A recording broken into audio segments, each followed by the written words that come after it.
Hello friends.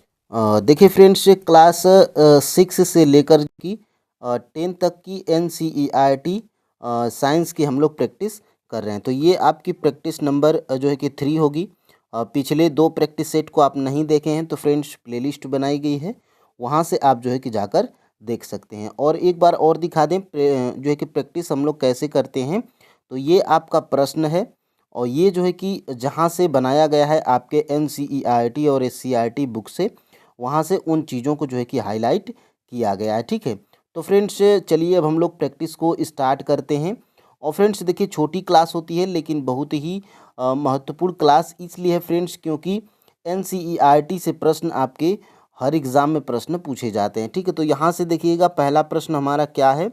Rocket launching कौन से नियम पर आधारित है, यानी कि जो रॉकेट लॉन्च किया जाता है वो जो है कि किस नियम पर आधारित है। क्या न्यूटन के गति का पहला नियम पर, या न्यूटन के गति के तीसरे नियम पर, या ऊष्मा गतिकीय के नियम पर, या उपर्युक्त में से एक से अधिक, या उपर्युक्त में से कोई नहीं। तो देखिए फ्रेंड्स, ये आपके अ, हर एग्ज़ाम में काम आने वाला है जहाँ पर साइंस पूछा जाता है। ठीक है, तो वीडियो में लास्ट तक बने रहिएगा। और देखिए, रॉकेट लॉन्चिंग कौन से नियम पर आधारित है। तो फ्रेंड्स ये जो है कि न्यूटन के गति के तीसरे नियम पर आधारित है। ऑप्शन नंबर फ्रेंड्स यहाँ से जो है कि बी बिल्कुल राइट आंसर हो जाएगा। ठीक है, और यहाँ पर ऑप्शन नंबर बी बिल्कुल सही है। और यहाँ पर इसको अगर देखने का प्रयास करिएगा तो देखिए, गति का तृतीय नियम। तो देखिए यहाँ से जो है कि आपको जो है कि दिखाई दे रहा होगा, गति के तीसरे नियम के अनुसार जब एक वस्तु दूसरी वस्तु पर बल लगाती है तब दूसरी वस्तु द्वारा भी पहली वस्तु पर ताछड़िक बल लगाया जाता है। ये दोनों बल परिणाम में सदैव समान लेकिन दिशा में विपरीत दिशा में होते हैं। ठीक है, तो ये जानकारी आपको होना चाहिए। और यहाँ से इसको अगर देखने का प्रयास करिएगा दूसरा प्रश्न को, तो देखिए, जब कोई व्यक्ति नाव से नदी के किनारे कूदता है तो नाव पीछे की ओर जाती है। न्यूटन के किस नियम के अनुसार ऐसा होता है। ठीक है, तो देखिए, मोस्ट इम्पोर्टेंट प्रश्न है और बहुत बार जो है कि आपके रेलवे ग्रुप टी एग्ज़ाम में पूछा गया है, रेलवे के एग्ज़ाम्स में। तो देखिए, जब कोई व्यक्ति नाव से नदी के किनारे कूदता है तो नाव के पीछे की ओर जाती है, यानी कि जब व्यक्ति कोई नाव पर से कूदता है तो नाव जो है कि किनारे से दूर हट जाती है, यानी कि पीछे चली जाती है। यह न्यूटन के किस नियम के अनुसार होता है। ठीक है, तो ये जो है कि फ्रेंड्स न्यूटन के तीसरे नियम के अनुसार होता है। ठीक है, और बंदूक से जब गोली चलती है तो वो भी जो है कि न्यूटन के तीसरे नियम के अनुसार चलती है। ठीक है, तो ऑप्शन नंबर फ्रेंड्स यहाँ से जो है कि बी बिल्कुल राइट आंसर हो जाएगा। अब इसको देखने का प्रयास करिएगा तो देखिए, यहाँ से बंदूक से गोली छोड़ने की अवस्था, ये भी तीसरे नियम से आधारित है। और यहाँ पर देखिएगा, एक नाविक द्वारा नाव से आगे की ओर कूदने की स्थिति में भी गति के तीसरे नियम को प्रदर्शित किया जा सकता है। ठीक है, देखिए, नाविक आगे की ओर कूदता है तो नाव पर लगने वाला प्रतिक्रिया बल नाव को जो है कि पीछे की ओर धकेलता है। ठीक है, तो उसी प्रकार जो है कि बंदूक से निकली गोली, और देखिए ये जो है कि आपके NCERT बुक्स में एग्जाम्पल भी दिया गया है। देखिए यहाँ पे नाव है और जो है कि इस पे नाविक जो कूद रहा है, तो यहाँ से जो है कि नाव पीछे की ओर चली जाती है। तो ये न्यूटन के तीसरे नियम के अनुसार होता है। ठीक है, यहाँ पर देखिएगा, बल की परिभाषा को किसके आधार पर व्याख्यायित किया जा सकता है, यानी कि बल की परिभाषा जो है कि न्यूटन का कौन सा नियम बताता है, ये प्रश्न आपका पूछा जा रहा है। ठीक है, तो न्यूटन के गति का पहला नियम जो होता है फ्रेंड्स, इससे जो है कि हम लोग बल की परिभाषा को व्याख्यायित कर सकते हैं। ठीक है, तो ऑप्शन नंबर यहाँ से ए बिल्कुल राइट आंसर हो जाएगा। और यहाँ से इसको अगर देखने का प्रयास करिएगा तो देखिए, गति का दूसरा नियम निम्न में से किससे संबंधित है। देखिए फ्रेंड्स, गति का जो दूसरा नियम होता है ये जो है कि आपके संवेग से संबंधित होता है।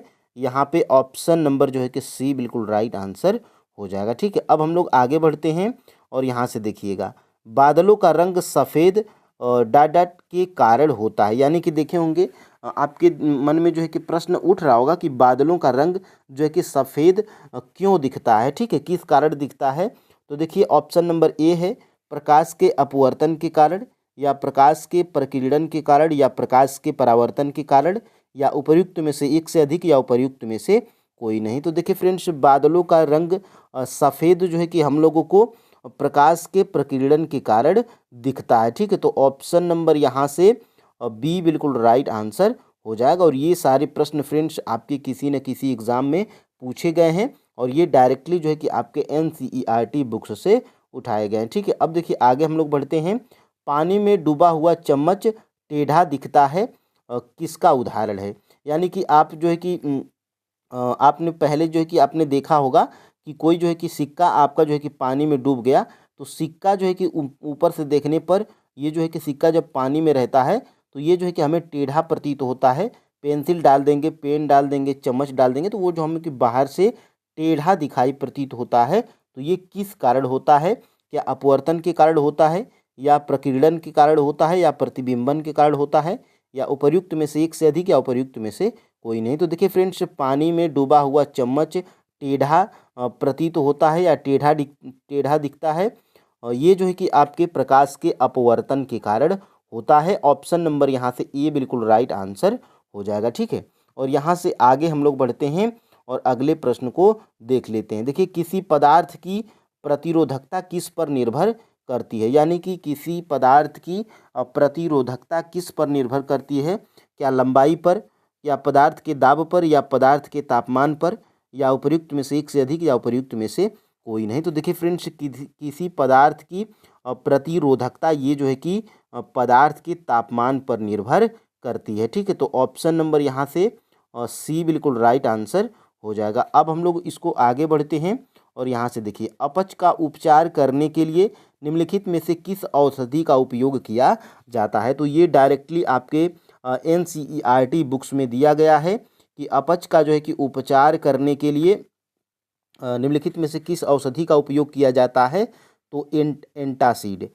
देखिए ऑप्शन नंबर सी, एंटासिड का उपयोग किया जाता है जब किसी व्यक्ति को अपच, यानी कि आप सुने होंगे अपच हो जाता है तो उसके उपचार के लिए एंटासिड का उपयोग किया जाता है। ठीक है, तो ऑप्शन नंबर यहाँ से सी बिल्कुल राइट आंसर हो जाएगा। और यहाँ से ये देखिए, ये आपके NCERT बुक्स में दिया गया है। देखिए, हमारे पाचन तंत्र का pH, देखिए यह अत्यंत रोचक है कि हमारा उदर हाइड्रोक्लोरिक अम्ल उत्पन्न करता है। यह उदर को हानि पहुंचाए बिना भोजन के पाचन में सहायक होता है। अपच की स्थिति में उदर के अत्यधिक मात्रा में अम्ल उत्पन्न करता है, जिसके कारण उदर में दर्द एवं जलन का अनुभव होता है। इस दर्द से मुक्त होने के लिए एंटासिड, देखिए यहाँ पे एंटासिड जैसे क्षारकों का उपयोग किया जाता है। ठीक है, तो ये जो है कि आपको पता होगा। ठीक है, अब देखिए आगे हम लोग बढ़ते हैं और यहाँ से देखिएगा, मधुमक्खी की चींटी के डंक में कौन सा अम्ल पाया जाता है? तो देखिए फ्रेंड्स, मधुमक्खी या चींटी के डंक में फॉर्मिक अम्ल और मेथनोइक अम्ल ये दोनों पाया जाता है और दोनों जो है कि एक ही का नाम है फ्रेंड्स। इसी जो है कि फार्मिक अम्ल को भी हम, फार्मिक अम्ल जो होता है इसको हम लोग मेथनोइक अम्ल बोलते हैं। ठीक है, तो ये आपको जो है कि ऑप्शन नंबर कौन सा सही हो जाएगा? ऑप्शन नंबर डी यहाँ पे बिल्कुल राइट आंसर हो जाएगा। यहाँ पे ऑप्शन नंबर डी, क्योंकि फ्रेंड्स फार्मिक अम्ल भी और मेथनोइक अम्ल ये दोनों जो है कि मधुमक्खी या चींटी के डंक में पाया जाने वाला अम्ल है। ठीक है, अब हम लोग फ्रेंड्स आगे बढ़ते हैं, यहाँ से देखते हैं और देखिए, पशुओं एवं पौधों द्वारा उत्पन्न रसायनों से आत्मरक्षा। देखिए, क्या कभी आपको मधुमक्खी ने डंक मारा है? देखिए, मधुमक्खी का डंक एक अम्ल छोड़ता है जिसे कारण दर्द एवं जलन का अनुभव होता है। देखिए, डंक मारे गए अंग में बेकिंग सोडा जैसे दुर्बल क्षारक के उपयोग से आराम मिलता है। देखिए, नेटल के डंक वाले बाल मेथनोइक अम्ल छोड़ जाते हैं, जिसके कारण जलन एवं दर्द का अनुभव होता है। तो ठीक है, तो चींटी के डंक में या मधुमक्खी के डंक में मेथनोइक या फार्मिक अम्ल पाया जाता है। ठीक है, अब देखिए फ्रेंड्स आगे बढ़ते हैं। ईस्ट का उपयोग निम्न के उत्पादन में होता है। यानी कि ईस्ट का उपयोग जो है कि किसके उत्पादन में होता है?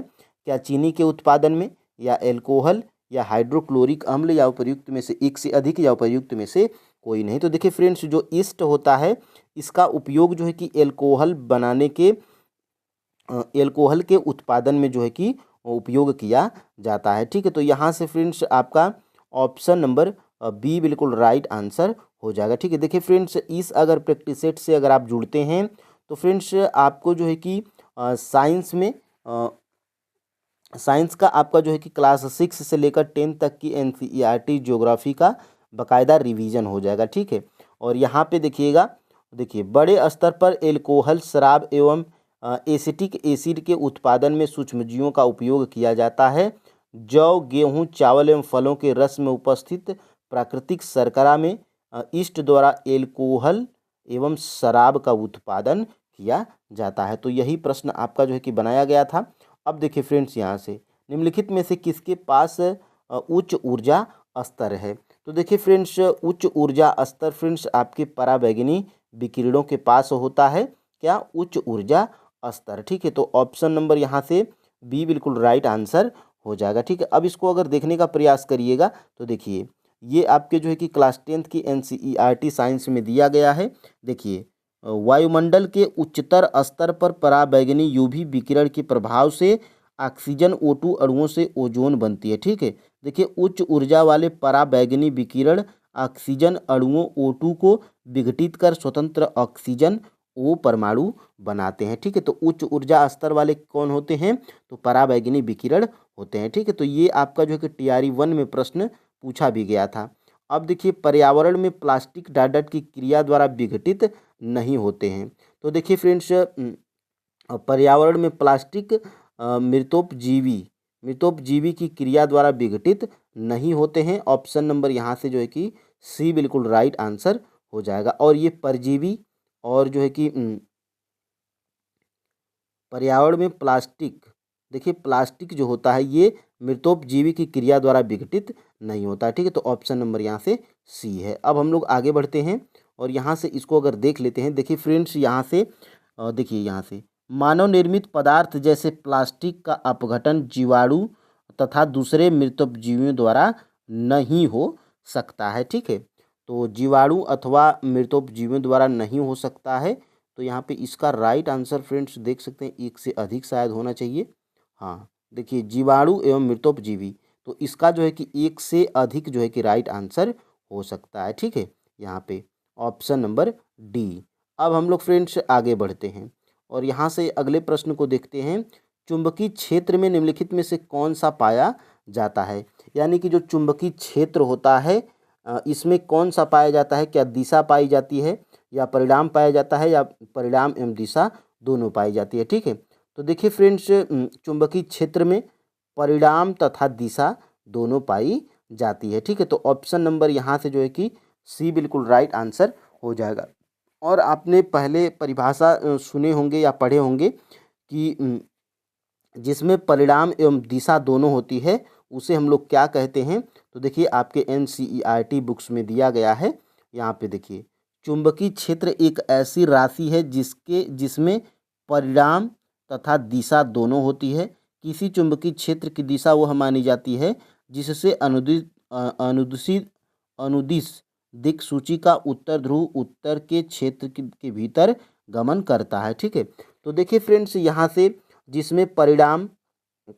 जिसमें केवल परिणाम पाया जाता है वो अदिश राशियाँ होती हैं और परिणाम तथा दिशा दोनों पाई जाती है तो वो सदिश राशि हो जाती है। ठीक है, तो चुंबकीय क्षेत्र कैसी राशि है? तो चुंबकीय क्षेत्र जो है कि आपकी एक सदिश राशि है। ठीक है, तो ये आप जो है कि याद रखिएगा। अब हम लोग फ्रेंड्स यहाँ से आगे बढ़ते हैं।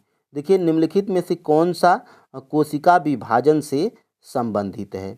यानी कि निम्नलिखित में से कौन सा कोशिका विभाजन से संबंधित है?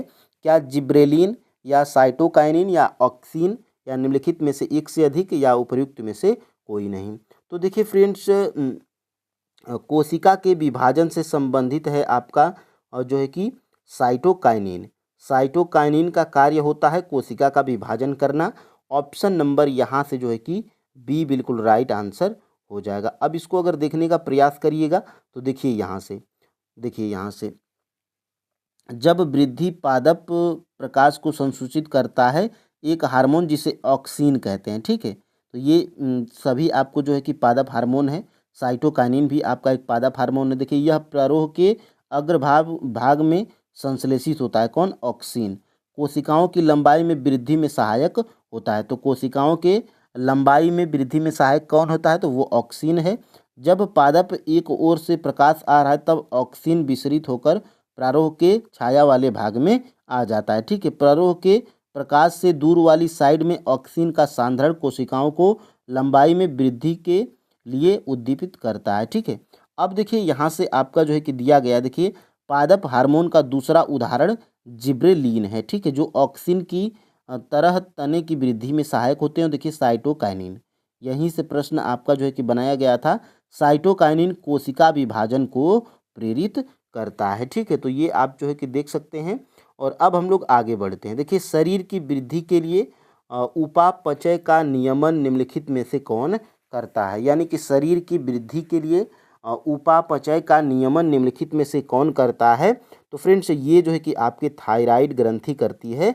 ऑप्शन नंबर जो है कि ए बिल्कुल राइट आंसर हो जाएगा। शरीर की वृद्धि के लिए उपापचय का नियमन थायराइड ग्रंथि करती है। ठीक है, अब हम लोग फ्रेंड्स आगे बढ़ते हैं और यहाँ से इसको देख लेते हैं। देखिए वृद्धि हार्मोन, देखिए फ्रेंड्स ये मानव हार्मोन है, वृद्धि हार्मोन, जिसे पीयूष ग्रंथि बोलते हैं, पिट्यूटरी, सभी अंगों में वृद्धि प्रेरित करता है। और देखिए थायराइड ग्रंथि, जहाँ से प्रश्न आपका बनाया गया है, शरीर की वृद्धि के लिए उपापचय का नियमन करता है। कौन? तो थायराइड ग्रंथि। और ये इंसुलिन का कार्य क्या है? रक्त में शर्करा स्तर का नियमन करना। ठीक है, और टेस्टोस्टेरोन, ये जो है कि अंतःस्रावी ग्रंथि है, जो कि वृषण है। अब देखिए यहाँ से अंडाशय, अंडाशय का कार्य फ्रेंड्स क्या होता है?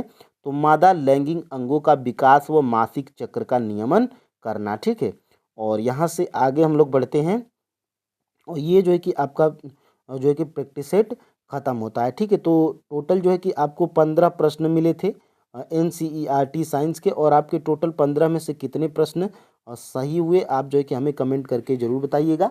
और फ्रेंड्स ये क्लास आपको कैसी लगी ये भी कमेंट करके ज़रूर बताइएगा। ठीक है, तो फ्रेंड्स आज के लिए इतना ही। जय हिंद।